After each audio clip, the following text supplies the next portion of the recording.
Good afternoon, everyone.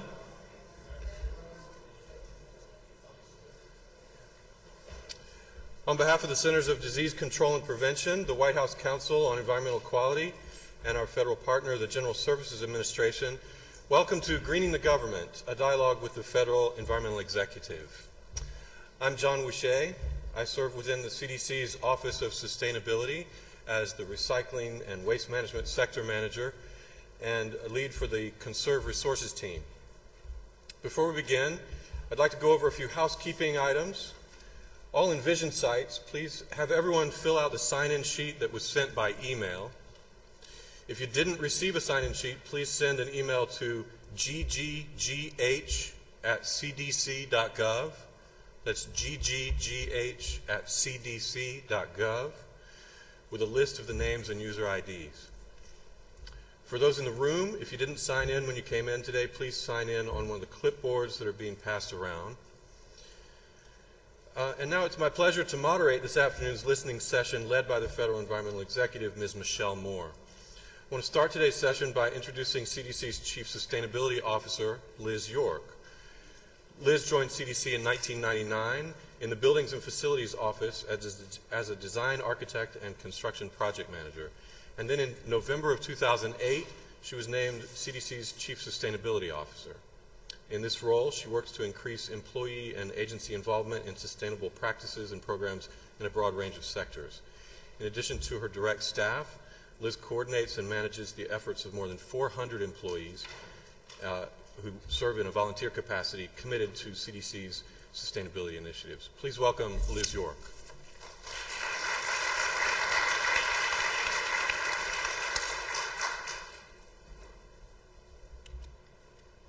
Well, thank you, John, and good afternoon, everyone.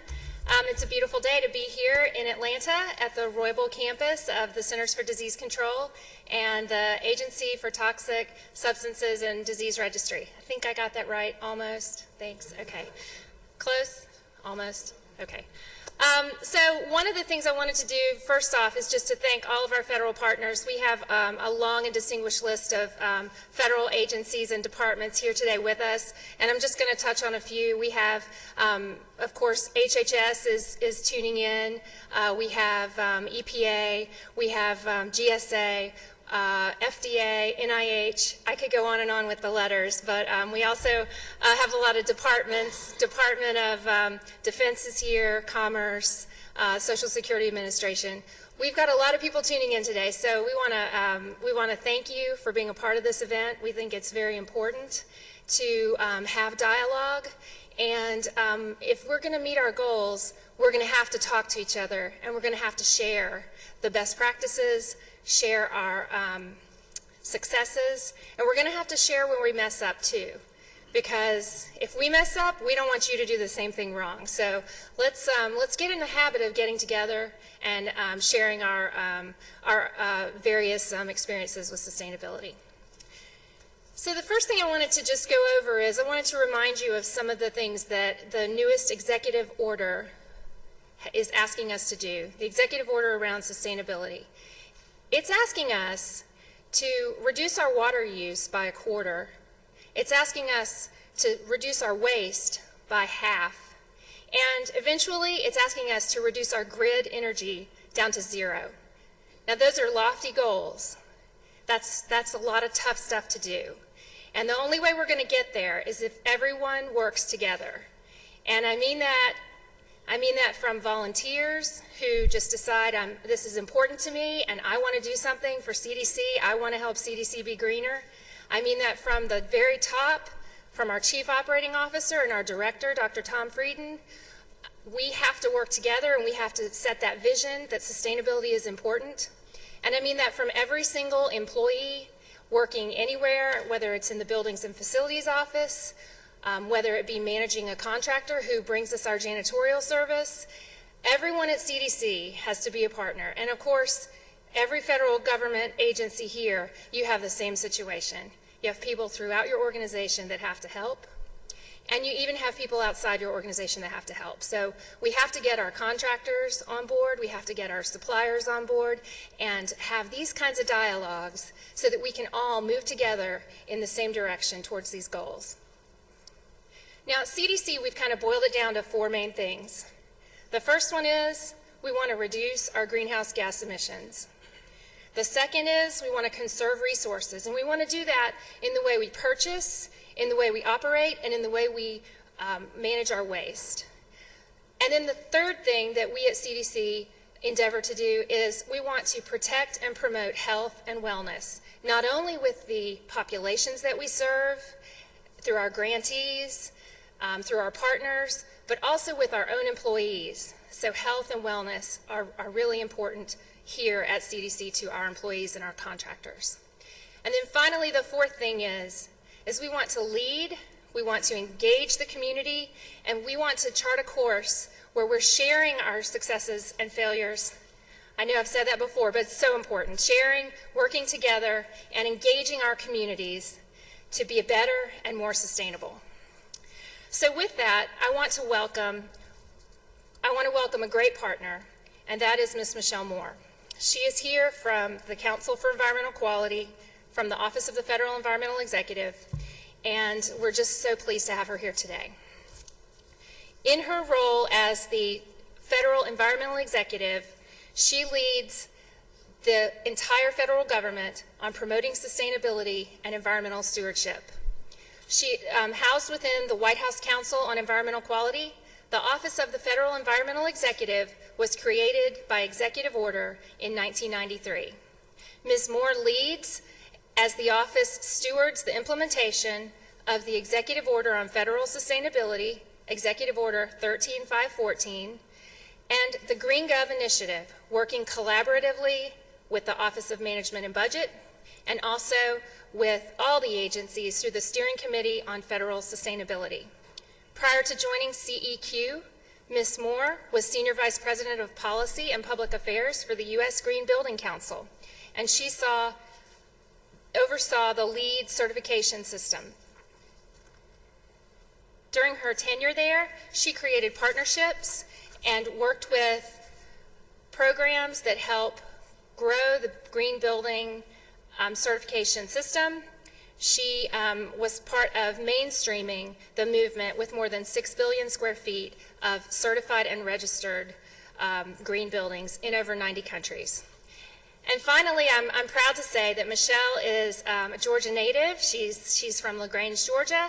She has gone to school somewhere around here, I think it was, Emory University right down the road. And we're just really pleased to have her here today. Thank you, Michelle.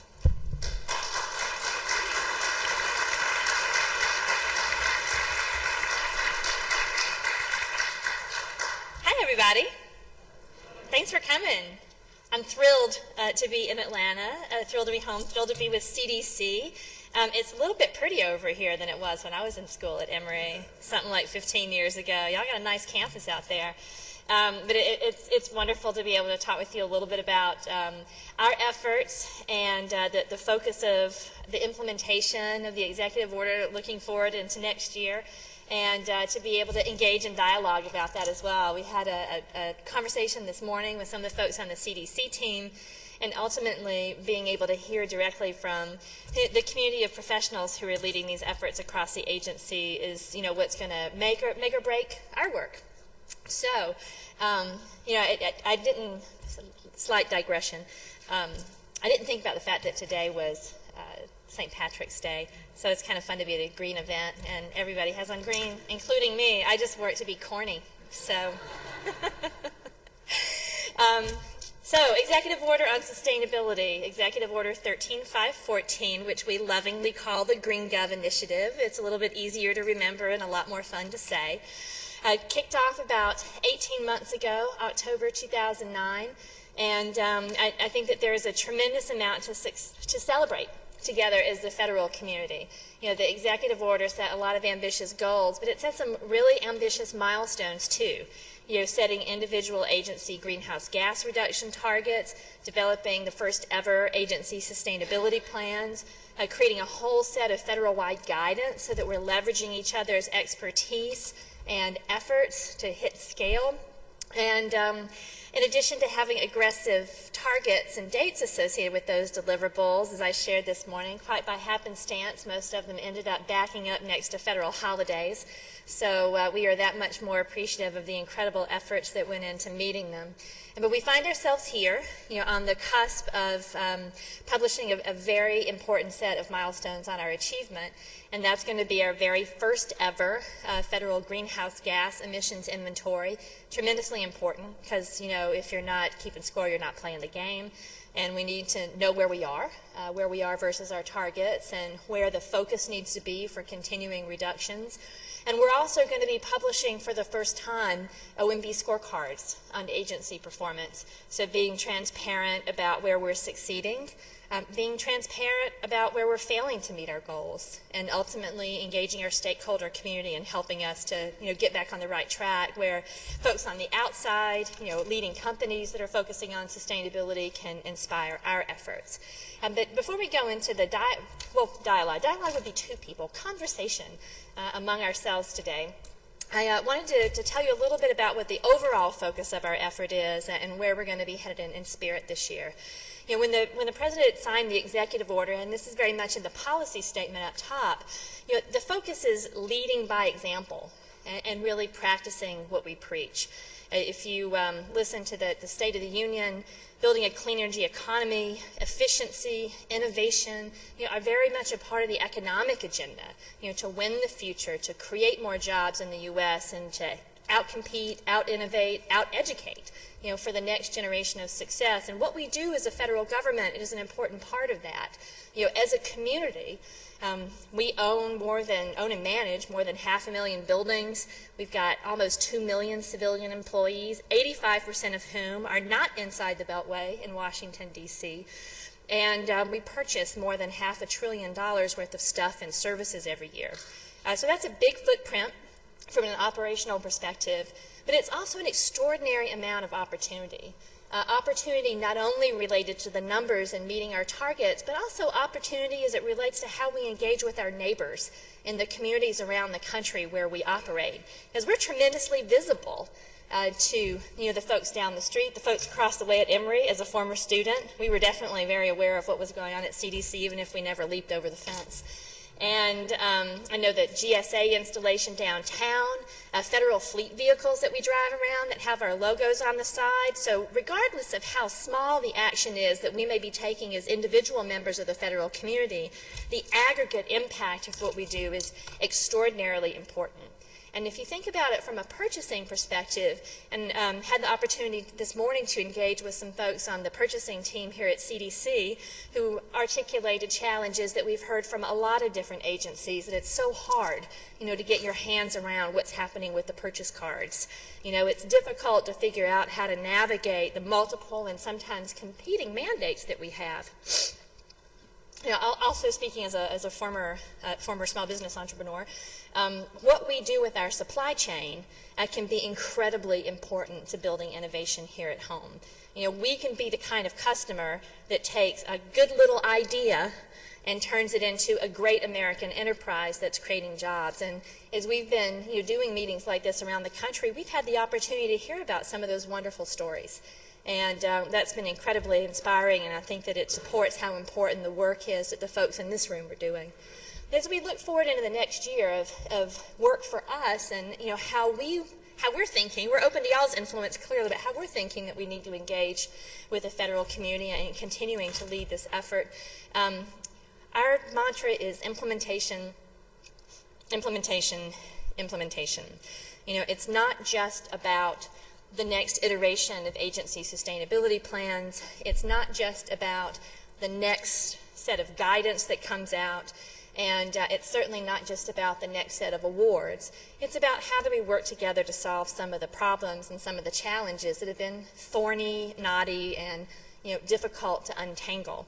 And one of the ways that we've contemplated doing that is similar to the spirit of setting our own individual greenhouse gas targets, similar to the spirit of every agency charting its own path with its sustainability plan, looking for ideas from the federal community that are aligned with mission, that represent the sustainability targets. So that might be mission as it relates to CDC or Army Corps or EPA. That might be mission as it relates to how we interact with the communities that we operate in, with our region, or with our cities, or with our states. But we want to be able to demonstrate that progress. And we also, as Liz was saying earlier, want to be transparent and talk about what we're learning from what doesn't work. Now, there are a couple of things that we've experienced over the past year and a half or so that clearly do work and that we want to replicate when we're thinking about our agenda for this year. Number one is agency collaboration. That's been a great success story of our efforts so far. It's one that's not terribly visible to the public. Eyes start to glaze over when you start rattling off all the acronyms and nobody knows what you're talking about. But we know it's an awesome story. And agency collaboration is represented in a couple of ways in how we work, and I'm sure that it's reflected here, but it may be something that the community that operates here in Atlanta, in Georgia, and the southeastern region would want to build out even more of. We have another acronym, the SSOs, the Senior Sustainability Officers, who work together on the Federal Steering Committee on Sustainability or something like that. I don't know what that acronym is off the top of my head. But we meet quarterly. That's how we disseminate information. It's how we talk about and engage in problem solving. And it's also one of the ways in which we try to connect people with like problems, like challenges to solve. Sustainability plans, for instance. I would wager that nobody in the room has read all 59 of them that are posted on the website. Raise your hands if I'm wrong. Nope. All right. Not even, I don't think anybody on our team has. It's a lot of pages. Some of them are like 120 pages long. That's some major airplane reading. But the plans were great. And we divided them among the team at OMB and our office as well, not only to review and ultimately approve them, but also to identify strategies that were held in common across the federal community. So you saw smaller working groups emerge around the security agencies that had very particular challenges related to military vehicles or law enforcement vehicles. You saw communities emerge around the land management agencies who had very similar sets of issues related to forestry or dealing with the special kinds of buildings that the National Park Service has, which are tiny, remote, and need a lot of money to fix. And you had communities emerge around the administrative agencies that have a lot of office buildings and that are working with sometimes competing priorities. How do you maintain buildings while you're improving their energy performance, while you're dealing with reducing the overall federal inventory, and similarly around IT. So those kinds of collaborations have been powerful and have had great results. We've also had collaborations around expertise. And the executive order and the way it's structured represents this as well. A number of agency working groups came together to help try to solve problems and set guidance for the federal community at large. And that's ranged from the federal greenhouse gas emissions protocol, the big document that's posted online that governs the way that we all do our inventories, and it's going to be continuously improved over time. It's the federal fleet guidance, and it's documents that are being developed as well, looking at sustainable locations, sustainable landscaping, and how can we continue to work together to solve problems that we all have in common. And it also includes tools development. When they were switching, I thought somebody was about to come hook me off stage. I was over my time. I'm like looking out the corner of my eye at the clock. It's like, oh my God, have I been talking too long already? But no hooks so far. But it's also looking at tools development. We were talking this morning about bike sharing programs. Now, there's a set of tools that's up on fedcenter.com. So all of you here who are in the federal community that don't know about fedcenter.gov, you should. And the bike guidance talks about how federal agencies are addressing and creating bike share programs for their community. The community of employees, that is. And that may be, bike share stations that help folks get out and get a little exercise at lunch. It might be bike share programs that enables people to bike commute. Being a native of Georgia, I know that is more or less practicable in Atlanta. But there may be other places where that really fits. Or it may be something that you want to implement here to enhance the working environment and fit in with the health mission. Well, that's something that other agencies are already doing. We have a bike share station on the White House campus. campus and is a part of the whole DC network, OPM, GSA, DOE, many other agencies as well. So there are other places out there that have similar roles in common and similar strategies that they want to pursue as well. And the last thing that I would mention in terms of what's worked and what we know that we have to do a whole lot more of is engaging and involving the people who really make up the federal community. Because ultimately we can gin up all the guidance that we want out of Washington, but if we're not getting people involved and getting people involved who are outside the Beltway, who are not at headquarters, then we're not going to meet our targets. We're not going to meet our results. It's the creativity and the perseverance and sometimes the stubbornness of folks who are responsible for recycling programs at facilities, for meeting energy targets, for figuring out how to get metering done, and just doing the hard work that is ultimately advancing the sustainability goal so you can get to focus on the fun stuff too and get to where ultimately we all want to be, which is demonstrating that there are real economic results associated with focusing on energy and environmental performance too. It's a challenge for us. We're a small team, but a very dedicated and focused one. Matt Kasdan, who's here. Wave, Matt, so people can find you afterwards. Matt's leading our Green Gov Initiative, looking at how we connect and create a community of practice around this effort. Will Garvey, who's the deputy director of our office, who's watching from the web, is a big part of inspiring that work as well. So I'm excited to be here mostly because I get to listen to you.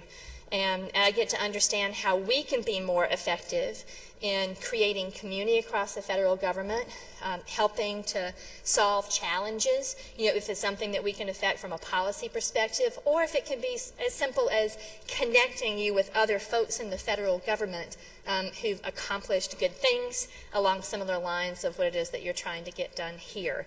I would just sort of close my formal marks with actually two little stories from the Green Gov presidential awards that we presented this past November in Washington. Now, the awards for us are really fun because we get lots and lots of submissions, so we get to learn a lot about great stuff that's happening in the federal community, wonderful stories, and ultimately we get to celebrate people in Washington too. This year we did it connected with our very first ever Green Gov Symposium, which was a wonderful opportunity to bring about 1,400 folks together and really get some stuff done, learn from one another, and push ourselves a little bit harder.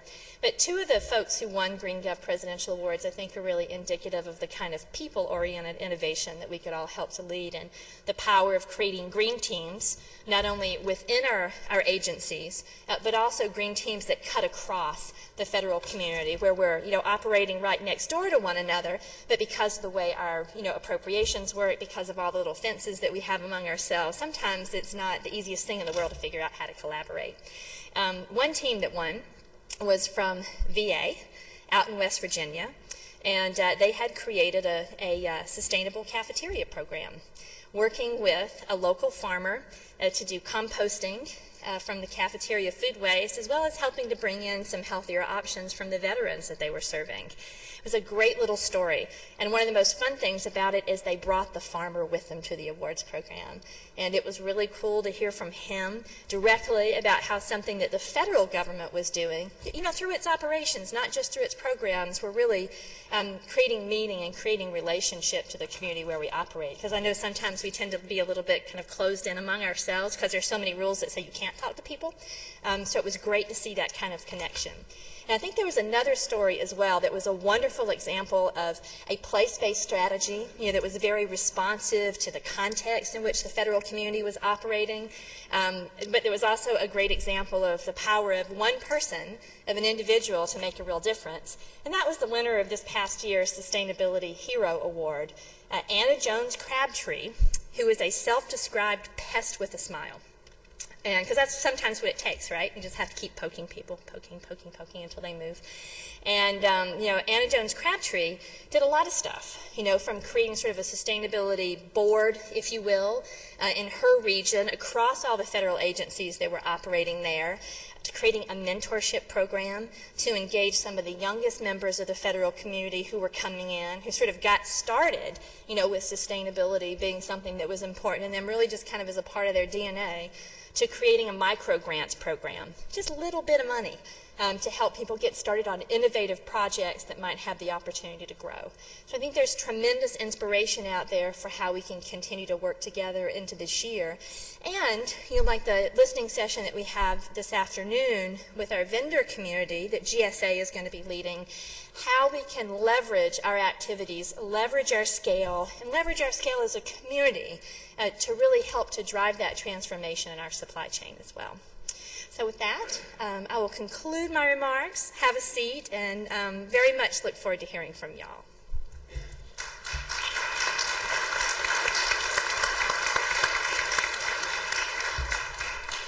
Thank you, Ms. Moore. Thank you for providing an overview of sustainability and how it's playing out in the various federal agencies, and also for tying it to how it's going with the example of the farmer in West Virginia. That was a great way to carry it all the way down to where the grassroots are playing out in day-to-day activities. Now you have an unusual opportunity to ask questions directly to the Federal Environmental Executive. It's your turn. So make your way to the mic as you may be led. We also have people on Envision and various remote sites, and they can type their questions in by email at gggh@cdc.gov. And I know we have at least a few. Do we have at least a few online already? And at least one in person. Why don't we start with the one in person? Hi, Ms. Moore. My name is Mike Burns with the National Park Service in the Southeast region. I met you at the DOI Sustainability Conference in Portland. Yes. The issue that we have is this. The Park Service put the G in green. It's a lot of what we do. But too many times when I go to our 65 superintendents and I explain to them the requirements of the executive order, they say to me, Mike, this is a great idea, but where are the resources going to come from? And it's an issue with them. It's a real question. So as we had discussed with you in Portland, we've come up with a number of ways to try to come up with ways to garner savings and use those savings to reinvest. And we've got a number of ways. I've got one option that I know is going to save us about $2 million across the region just in the way that we handle utility bills. But the issue is this. We really need from Washington, from the White House, a push to get agencies and operating units the ability to sequester savings to reinvest into the program. Unless it's a life or safety issue, we should be able to sequester those funds to reinvest into executing the requirements of the executive order. Too many times those savings are scarfed off into the need of the moment and the long-term need of the nation, which is to address the very issues that the executive order talks about, goes away. I can't fund the needs of the executive order with new money because there's not any new money coming. But I can do it with the savings, but the savings need to be sequestered, and that needs to come from the White House. They need to encourage agencies and operating units to take those savings and sequester those in such a way that they can reinvest them into the very issues that need to be addressed. So, thank you, Mike.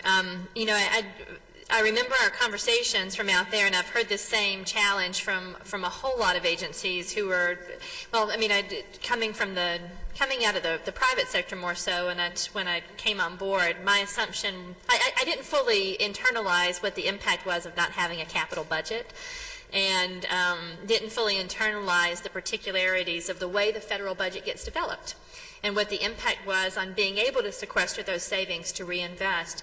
There are a couple of ideas that we had talked about with OMB that would replicate for the civilian side of the government some of the tools that the Department of Defense has, like with their ESIP program.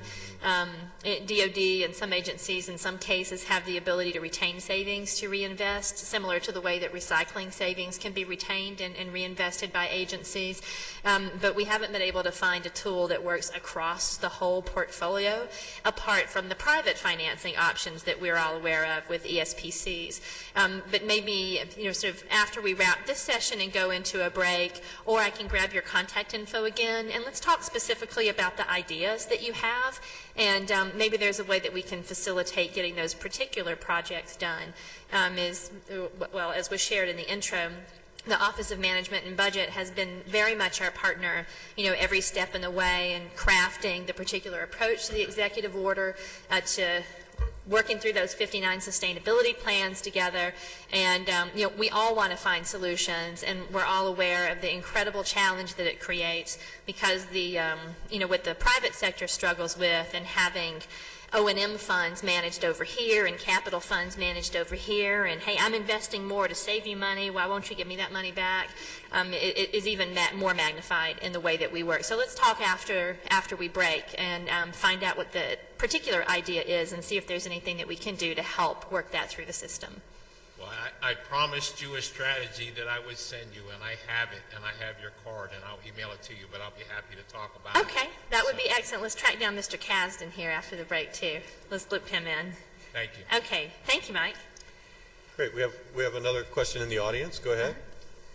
Yes, thank you, Michelle. I'm Stan Nyberg with the Environmental Protection Agency, and I have a story to tell that will help maybe my colleague in the National Park Service, and it involves a collaboration that maybe deserves a little more attention even than it's gotten. 2 years ago, we worked out a detail where we would exchange personnel between ourselves and the National Park Service. That we have a couple of Park Service employees that have come over to EPA, and we have one of our best employees who has gone out to be the Assistant Superintendent at Zion National Park, precisely to help that particular park become a leader within the Park Service on environmental sustainability. Now, I had to do a field visit just to make sure this is all on up and up, so I visited him out in Zion National Park. And I have to tell you that it was a wonderful, inspirational thing, both the lessons that he was bringing to the Park Service, the lessons he was learning that he will bring back to EPA when he comes back in August. But you could really tell the impact that exchange made just in the philosophy of Zion, even when you compared it to Bryce Canyon, which was just down the road a little bit, in terms of, for example, in Zion, they had taken out the chillers that had bottled water, and instead they had a place where you could fill up with cool water your own reusable containers. That saves electricity, it's a better use of resources, and it's a wonderful symbolism. They were building a parking lot that didn't require a lot of runoff because they built in natural swales to handle rainfall. They were using recycled material to rebuild a road in Zion National Park. My point being here is to reinforce your message about partnerships and collaboration.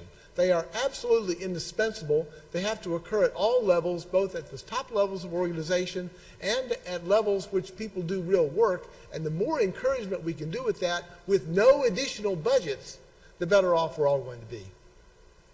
Thank you very much for sharing that, because I think that's a great point. Certainly in our office, we appreciate the beautiful thing that detailee process, whatever that's called, the Intergovernmental Personnel Act, whatever that is, because it's enabled us in having detailees through our office to really sort of cross-pollinate the DNA, if you will, from different agencies. Leslie Gillespie Marthaler, who's been leading the sustainability plan and GHG efforts, came over from Army. Clearly we have team members from EPA, from DHS, and other agencies that have come through as well. And I think it's a great point that kind of cross-pollination among agencies as well, not just at headquarters, is a great way to share knowledge. And I think, too, a great way to create durable connections and to reinforce that sense of there being a community of practice across all of our agencies, whereas we may not get the opportunity to work together just in the normal course of the day-to-day. I also wanted to take the opportunity to talk about a partnership that we've been involved in over the past few, it's been a couple of years now. And it's a partnership where CDC has been working with HHS, who of course is our parent, but we've been working also with USDA and with GSA on a set of food guidelines that help our procurement and the food we serve at our federal campuses be healthier and also more sustainable. This has been a great partnership. It's gone through a lot. We've had differences of opinion, sameness of opinion, rules that we have to, meet, and the clearance process is something I wouldn't recommend to anyone. But it's important for us to do this, for us to reach across our silos and to use the expertise that CDC brings to the table and HHS, and then the expertise that GSA brings to the table. They are the experts on procurement, and the working together has been one of the most fruitful and positive things that we've been able to do. So I just wanted to echo that this working together thing, it's really important. Thank you. Next, I'd like to see if there's any questions from the Envision or remote sites. Yes, there's a question from the Go-To team at HHS, and their question is related to the federal sustainability activities and the recent change. They moved composting from the congressional cafeterias and they're bringing back styrofoam. And the question is, how will this impact our federal sustainability activities, and how can this be reflected in leadership? How can leadership help change this? So the change in the Congress, that's the legislative branch in terms of how that facility is managed as well. So it's not actually covered by the executive order. And so their decision to go back to styrofoam and non-compostable plastics or non-recyclable plastics won't actually affect the achievement of our goals. And I know that there's, hearkening back to the Green Gov Challenge, which the President launched right after the signature on the executive order, one of the top scoring ideas that were submitted by federal employees were to green the cafeterias. I think that it's a part of our footprint, maybe not a huge part of our footprint when you look at all of our stats overall, but it is a really important part of the experience that we have in the federal workplace every day. And I think the idea that came through is that, regardless of what your title is, if you're focused on energy and waste reduction and, being a really great neighbor in your community, how do you feel if you, walk away from your cafeteria and, you're putting a bunch of stuff in the trash that's going to sit for a few thousand years in a landfill. So in terms of the particular decision that they made, it won't impact the achievement of the goals under the EO, since they're not actually covered by it. Just a quick reminder that those of you at the remote sites, if you'd like to submit a question, the address is gggh@cdc.gov. And we have a question. Good afternoon. My name is Nina O'Leary. I'm the Chamber of Eco-Commerce, and my question this morning is actually this afternoon is for Ms. Our challenge is, actually we are in business of commercializing eco-innovations, and our challenge is financing eco-innovation. My question is, how is your office working with the financial community to create new financial instruments and opportunities for the private sector to commercialize eco-innovations? So for the work that we're talking about this afternoon, we're really focused on the federal sector, and how we're working in terms of sustainability in our operations. On that front, as I shared earlier, when we're thinking about our supply chain, the federal government has some particular tools. Not only as it relates to our scale, and I think that when you look at GSA and DOD and CDC here in Atlanta, the commitment to green building, you can see some great examples how a major federal commitment has really helped to bring down prices overall in the market and help to mainstream something that's very much a part of just sort of how new buildings get built today in the commercial sector.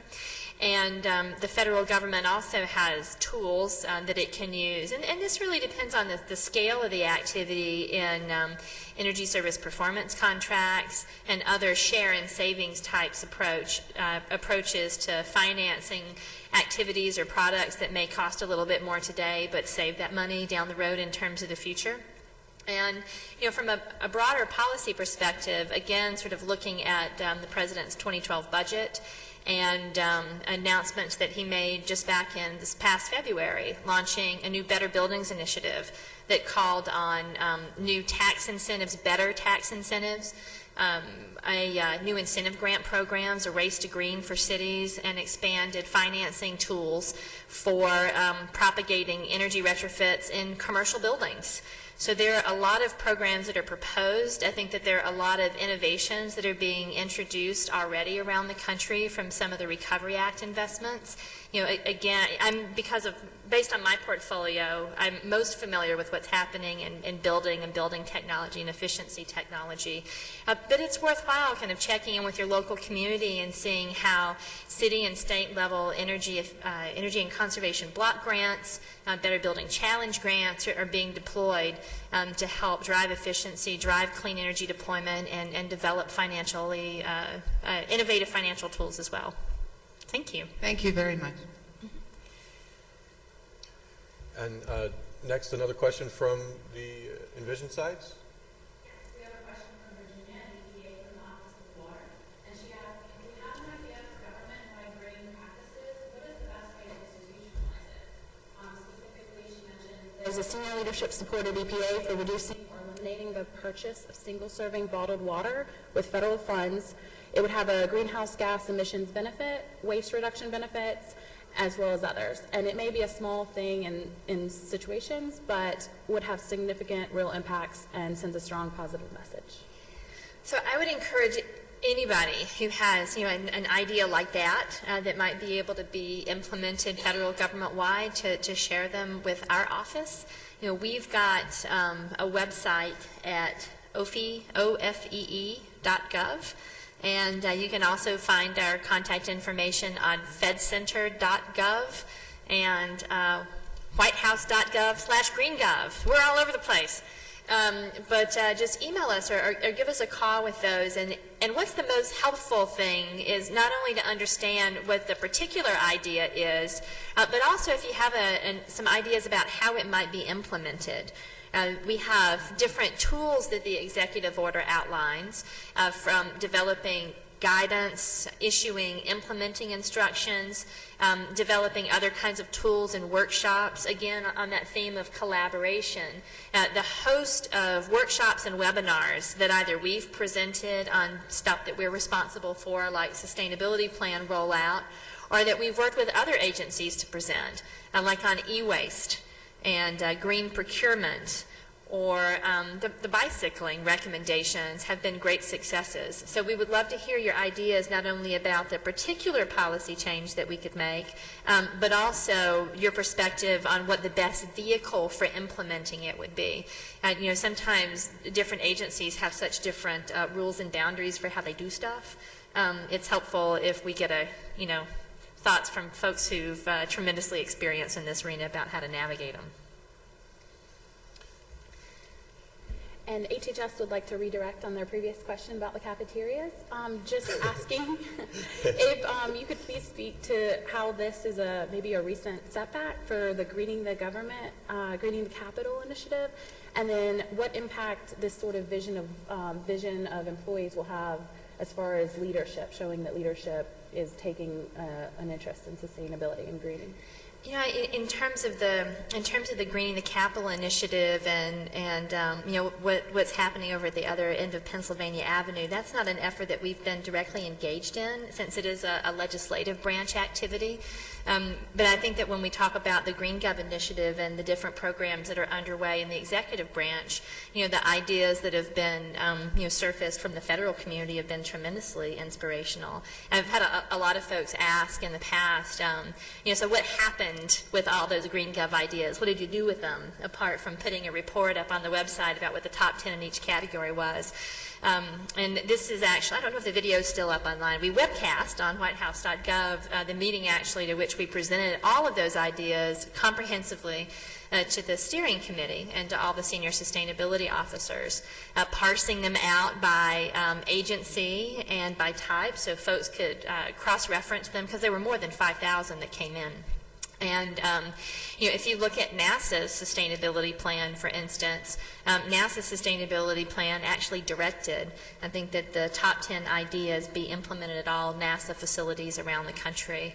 And there were other agencies who did that as well. I think you see a lot of action at the Department of the Treasury which has been a real leader in this space for some time now, actually. As Dan Tangerlini, their Senior Sustainability Officer, likes to say, green is one of Treasury's favorite colors. And so, they've moved out on a lot of ideas on the federal fleet. And, GSA has been a leader in that arena as well, with work that they've done, not only in creating a really forward-leaning vision with Administrator Johnson's goal of zero environmental footprint for the agency, but also developing some really concrete plans to try to meet some of the mission and training needs that we need as a community to be able to go after some of the stretch goals. So, very much in the spirit of my initial, or my previous comments, not directly in response to questions, staying connected to the federal community, understanding what really matters, not just what's going to be the big numbers, but what's going to be the important stuff to solve that says that we're serious, because sometimes getting a little something done that takes a lot of effort is really important, and sort of creating a culture that says this stuff matters to us is going to, be an important part of our work. I want to point out the microphones in the room are free to anyone who's ready to come up. Also, gggh@cdc.gov. Yes, go ahead. Because of the Envision sites, it's much better if you can stand at the mic, because that's really the only way they'll be able to hear. Okay, I'm sorry. I'm Tony Cox. How you doing, Ms. Moore? I'm from GSA. Are you aware of any concerns that have been raised by industry or small business suppliers to the government about their ability or inability to comply with the sustainability requirements of the executive orders? Listening to the small business community is something that's very important to us. And actually, the session that's going to be here this afternoon that we're presenting with GSA, graciously hosted by CDC, is focused on this idea particularly. Because there's one part of the executive order, it's section 13, for all of you who have it memorized, asks GSA to lead a working group that's looking at greening our supply chain. Now, we have a whole host of statutory and other requirements for bio-based and recycled content and Energy Star and EPEAT and other things, but this is trying to begin to take a comprehensive approach and ask the working group specifically to explore the feasibility and then how might we begin to look at greenhouse gases in our supply chain as a way to focus, again, on sort of how do we leverage our work to reduce pollution and help to build a clean energy economy. If you go to fedcenter.gov, again, incredibly important website, it has GSA's full recommendations on how to go about that. So as a first step, GSA and ourselves launched what we're calling the Green Gov Supply Chain Partnership this past November. And it has a couple of aspects of it. It's open to large and small companies. It includes a specific pilot for small companies so that we can work with them, provide technical support, and really understand what the upside and downside for small business is of trying to do an inventory. And we've been doing listening sessions around the country as well. And we've heard a lot of really interesting stuff. And some of the themes of what we've heard so far isn't just about the greenhouse gas emissions potential in terms of our supply chain, but it's other just really basic issues. Like as a small business, how do you afford to put the time and resources into figuring out how to get on the schedule? We've heard a lot of people that don't realize that there's sort of ombudsman for small business inside GSA to help with that process. A lot of questions about once you're on the schedule. I mean, that's kind of a license just to hunt, right? But it don't mean you're going to be taking anything home. So how do you find out about opportunities? And we've also heard about local businesses, an interest in how we might be able to partner with local chambers of commerce or city offices that promote sustainable economic development in the way that we do our purchasing. So they've just been extraordinary in terms of both the obstacles and opportunities that have been shared in those forums. And, we're really thrilled that GSA, both at, regional leadership and also Washington leadership, are very aware of this and are pushing both on the small business innovation front and on the green front to help to bring some of those opportunities into fruition. There's one other thing I'd like to point out, that that your office has done quite well. And I think if you look at the executive order itself, it talks not only about preserving our planet, but it talks about kind of the triple bottom line of sustainability, which is people, planet, and we say pocketbook, because we don't have profit, but the private sector says people, planet, profit. And really what we're talking about there is that it's not just about saving the earth, because if you save the earth and there's no people on it, then what point was that? What was the point? But rather that we have to take care of our people too. And I think that the small business community is a community that the government has been very committed to, and that's no different in the work that it surrounds sustainability. I think that for instance, when we look at a procurement, we want to be able to meet all the different pieces of that procurement, not just the sustainability, not just the environmental piece, but also the people pieces. And I think it's very important that when we look at things like sustainability, we look at all those parts.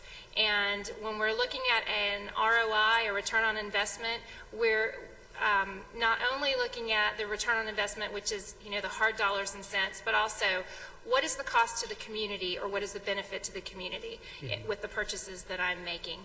And I think that we can all do a better job. It's very difficult to do that and to do it well, but this executive order is asking us to do that. It's asking us to take these social factors into account, and things like health equity and health protection. That's part of preserving our people, preserving our cultures, and basically sustaining everything that's good about the earth, not just the earth itself. Thank you. Thanks. Once again, the address, gggh@cdc.gov, and I understand we have another question from the Envision sites. Yes, we do, and we have a note that the web conference participants would like the moderator to repeat the questions from the audience if possible. Oh, so they can hear them one more time. They're having a little trouble hearing. I'll give it a try. Thank you. And then the question from Jill at USGS is, she is a member of a small office with about 100 people for the Department of the Interior. She chairs a very active sustainability awareness committee that has tried to implement many of the executive order requirements. The committee has some great changes. They've made some great changes in the past, and yet they feel isolated and not plugged into the larger federal government community. And even though they're part of the FEC, the Federal Electronics Challenge, and they tune into many of the Federal Green Challenge webinars, she'd like some suggestions on how she can get more engaged and plugged into the community. So was the request for only when the questions come from the mic, or from offsite? Just from the mics out there. Okay. I'll give a stab at this one, even though you didn't ask for it. It sounds like there's a committee out there that is feeling isolated and needs a way to get connected with their peers elsewhere. They're connected through the Federal Electronics Challenge and elsewhere, but they need more. Where can they go? This is a great question, and I would share with you that this is one that we're trying to think through ourselves as well. There's some good tools and resources that are out there. Again, there's sort of forums on fedcenter.gov, including a Green Gov collaborative. We're dedicated to continuing to try to connect people through webinars and workshops, but there are a whole lot of us, and which I think is great. It's something to celebrate. But yeah, how do you connect in from smaller sites or smaller offices? I don't have the best answer. I wish that there was some sort of, rockin' social networking site that we had that was all ours, where we could Facebook friend each other and stuff like that. We don't actually have access to Facebook from our campus. But the best solution that I have right now is to please connect with Matt. And Matt's the person on our team who's trying to figure out how we keep connected, not just within Washington, but also throughout the country, throughout all of our installations. He may have some specific ideas. It may inspire some ideas on his part. And we also have a communications specialist on our team, Allison Dennis, who's trying to work through these things. Matt, are you going to freak out if I give your email address?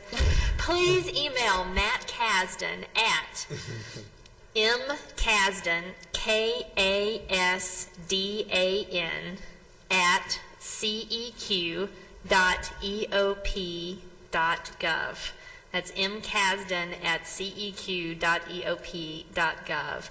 Matt's an awesome organizer, and I think he can respond not only to the question, maybe with some specific suggestions about who you can connect to based on the kinds of projects that you're leading, but also it would be great in terms of inspiration for him for how he continues to build out our program of helping to create community of practice across the federal government around this stuff. And Liz, I'm sure you have more to add on this topic. I do. Well, I think that I think you've said it well as far as connecting with the rest of the community. But another thing that I would add is that in terms of getting engagement of your own employees, I think it's important to ask them what their problems are. Because when you ask them their problems, then they always come. They always want to tell you. And I think that CEQ is also doing a great job of saying, don't just come with a problem, but come with a solution as well, or some ideas about a solution. Because together we can take those ideas, we can formulate them into a real, a winning story. And I'm just going to share one quick story here at CDC. We routinely take suggestions on ggh.gov, and we got a suggestion that we should turn our TVs off in our cafeterias at night. Wow, yeah, we really should. So rather than just, send that straight to buildings and facilities and try to get them to figure it out on their own, we asked this individual to engage in the problem-solving process. And he was so excited, and he joined the work group, and he worked with the leader of the work group and worked with our buildings and facilities, worked with our cafeteria vendor, and together found a way to get timers purchased. Because they went through all the, someone could turn it off, and then, but then that wouldn't work, someone would forget. And really found a solution that would work and worked through the proper channels to get that solution to be institutionalized in our own operating procedures and systems. And that's really, I think, a learning lesson for all of us is, we can go out and be mavericks and do things crazy and, beat up on people and, that's gonna get us a long way for a very short amount of time. What we have to do is really get everyone involved in their own job and involved in networking with people that have the opportunity to help move sustainability forward and get people thinking about how could I do a better job? How can I save paper? How can I print double-sided? How can I change my margins? How can I purchase 100% recycled paper instead of 30%, which is mandated, or virgin paper, which is really not supposed to be purchased in the federal government. We have to get everybody at their own desk to decide what they can do to be more sustainable. And we as the leaders need to show them ways that they can do that, give them options, give them alternatives, and then also give them a voice to talk about these things so that they can bring their problems to the table, have the people that have the opportunity to make changes more broadly, engage with those problems, and come up with solutions that help everyone. So I think that engaging the people in their own problem solving is one way to get more people to come to your events. I think it's great to have a brown bag, but if you wanna know, have a brown bag about telework and why you're not doing it, and you will see everyone come out and say, oh, it's my manager's fault.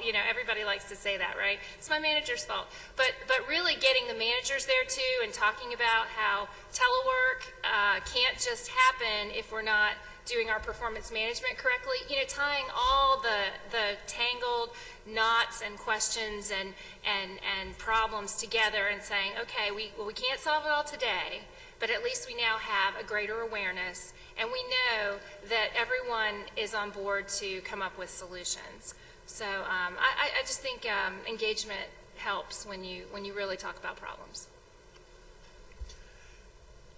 Any other questions from the audience?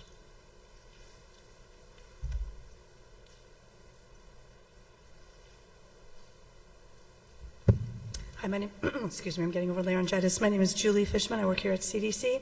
And I just wanted you to comment a little bit on interesting examples where we run into unintended consequences when we do something around sustainability. There was actually an interesting article about this in the New York Times recently about efforts to actually conserve in certain areas can make you actually utilize more resources than others, or things like complex fluorescent lights having mercury in them, and kind of how we work through these challenges when there's so much information out there and we want to do the right thing, and sometimes, you know, you do one thing and it kind of causes an impact somewhere else. That doesn't mean we shouldn't do it, but how we try to evaluate all the alternatives that are out there to come up with the best choices.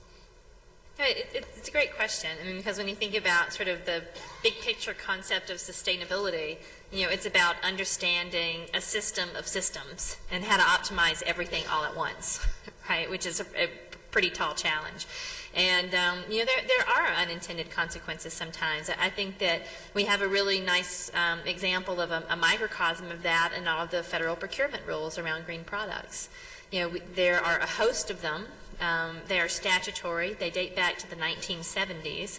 And, you know, if you're a contracting officer and you're trying to evaluate whether a recycled content or bio-based content or, you know, Energy Star, or, you know, you name it, in terms of what the statutory requirements are for green purchasing, it's not always an apples to apples comparison.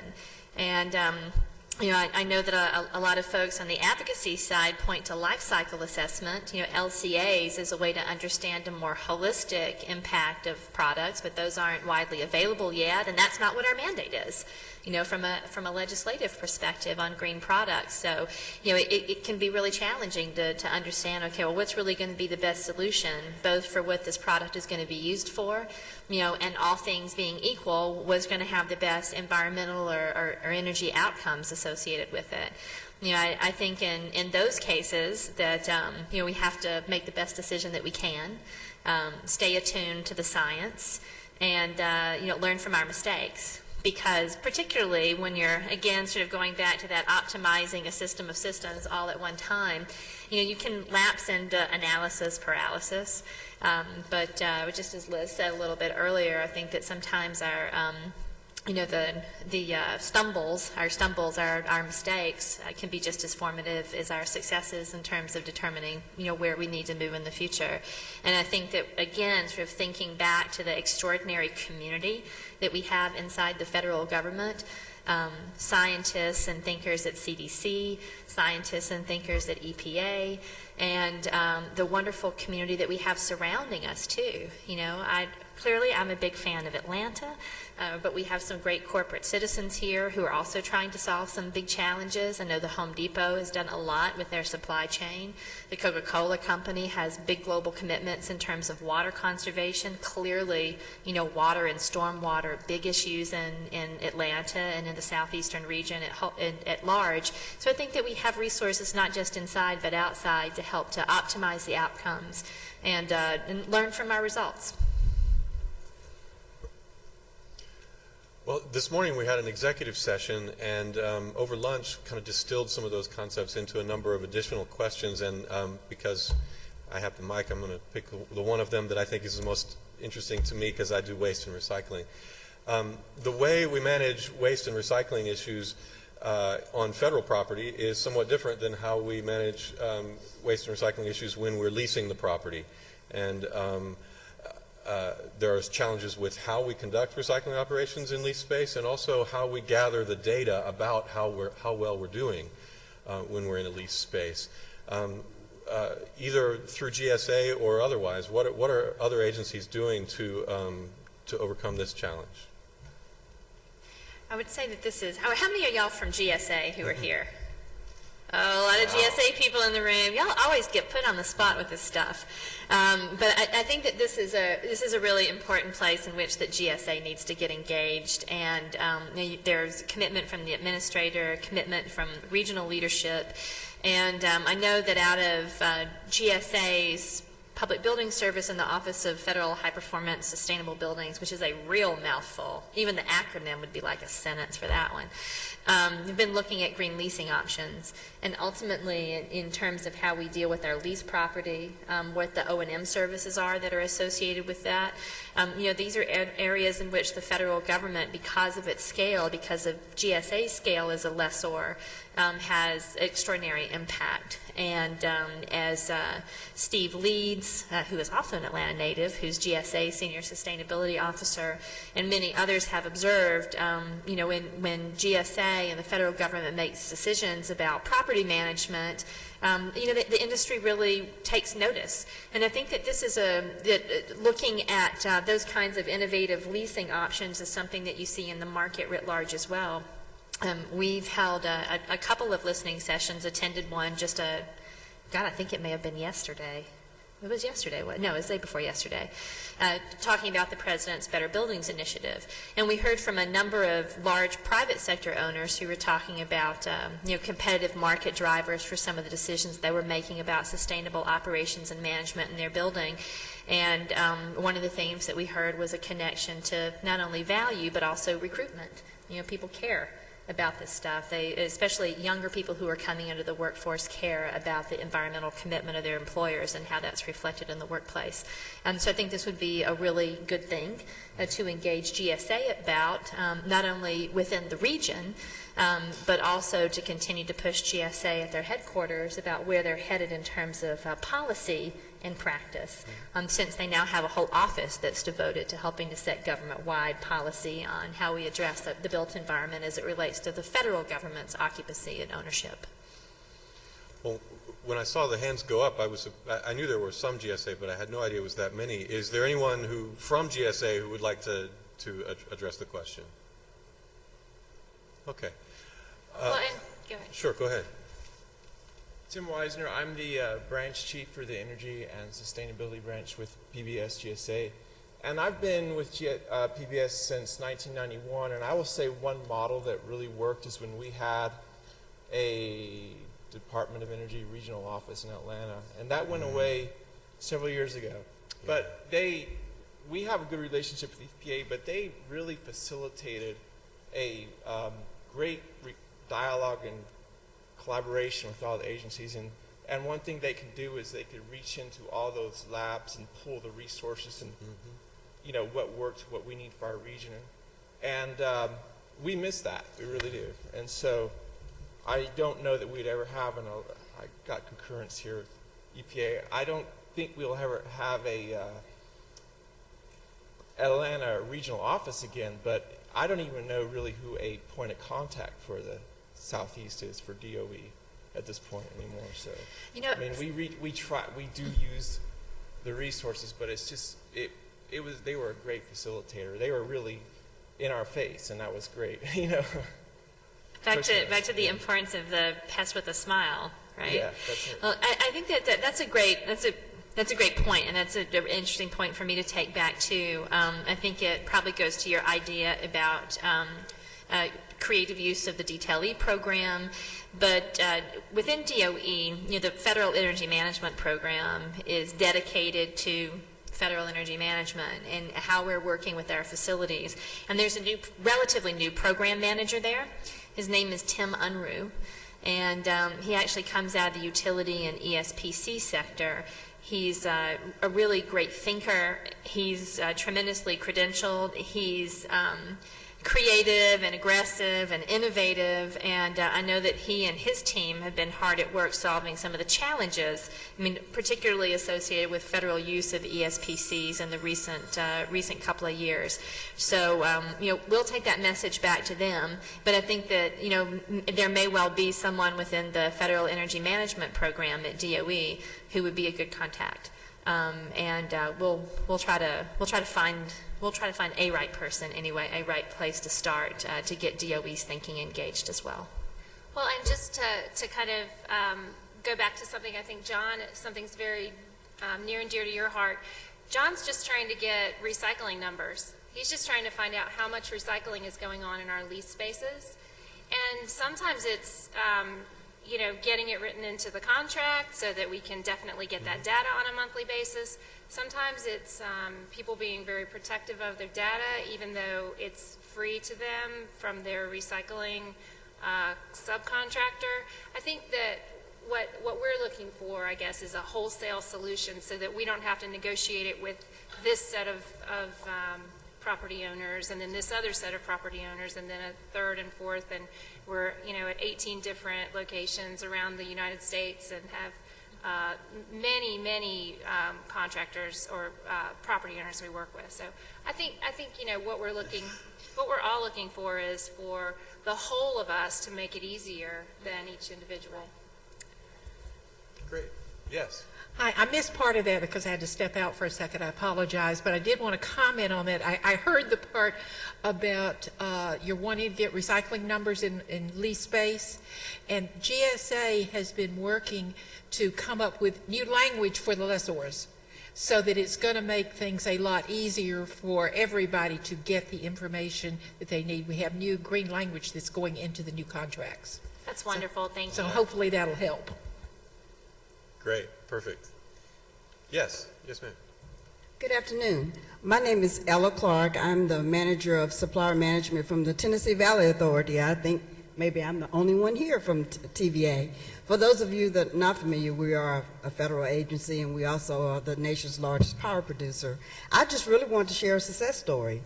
And it really illustrates partnerships and collaboration. I am in supply chain. And when we first read the executive order and I started serving on the executive steering committee for sustainability, everyone looked at me and said that I would make sustainable acquisition happen for TVA. And of course the message was it was going to take all of us at the agency working together, and generally the requirements and the specifications are done in our operating units and our business units before our purchasing agents are ever working on sustainable acquisition. So we were talking about just one small thing that could impact the whole agency, and we started with energy efficiency, and our vice president of supply chain partnered with our vice president of fossil management that has all the fossil fleet to only carry the complex fluorescent light bulbs in our warehouses, so that every time someone had to change out an incandescent light, that the only choice that we had was a complex fluorescent bulb. And it really has taken off in about 49 facilities, and we published an article in our inside publication, and now other parts of the agency are emailing me trying to see how they can get on board. And so it helps with the energy efficiency goal as well as the sustainable acquisition goal. So I thought I'd just share that. That's great. Thank you so much, Ella. I think that, just again, green procurement and supply chain management has been one of those real challenge areas for all the agencies, so it's great to hear success stories. Thank you. Last chance for questions before we move towards the break. Yes? Good afternoon, Ms. Moore. Commander Deezer, CDC. I had a question. I'd like to get your perspective on EMS. We certainly have one here.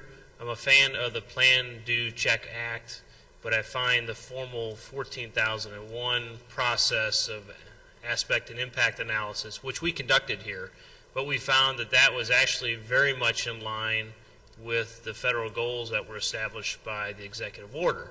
So it seems that the federal government has done us a favor and done a lot of the heavy lifting, and there's a lot of cost associated with an impact and aspect assessment done formally.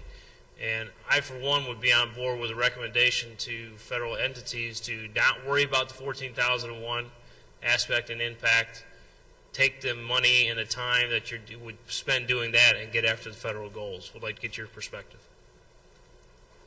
I wish that Will were here to answer this question. The general approach that a couple of things. Number one, Executive Order 13423, which speaks specifically to EMS, is still in force. It was actually rolled into code in omnibus appropriations in 2009, I think. And from our perspective, environmental management systems continue to be an incredibly important tool, for agencies to use to be able to help to meet their sustainability goals and manage to those sustainability goals at facilities around the country. What I'd love to do, because there are technical aspects of your question that I'm just not familiar enough with, I think, to give you a right perspective, I'd love to get you connected with Will. So if you could either get me your card or to Matt over here, we'll make sure to make that connection. Will's not only the deputy director of our office, but Will's also the chair of the interagency working group on environmental management systems, and so I think he'd be the right person to respond. Great. Thank you. Great, and we're almost at the bottom of the hour, so I give Ms. Moore a chance to make any concluding remarks you'd like, and then we'll move to a break after that. Just a big thank you for being here. I really appreciate the time that you've taken out of your afternoon. I know that everybody probably has an extraordinary workload to be here, to be able to hear a few things from us, to be able to share your perspectives. I appreciate the inspiration. I appreciate the great success stories, pointing out the challenges, and also just the reinforcement of the importance of working together as teams, as a community across the federal government that's really helped to meet these goals. It's a real pleasure to be here, and I can't even tell you how much that I appreciate it, and we appreciate your dedication to help meeting the goals that the President set for us, and I know that the goals that we all embrace for ourselves and for our communities too. It's a real honor to be able to be a partner and be a colleague with you all in this great work. Thank you.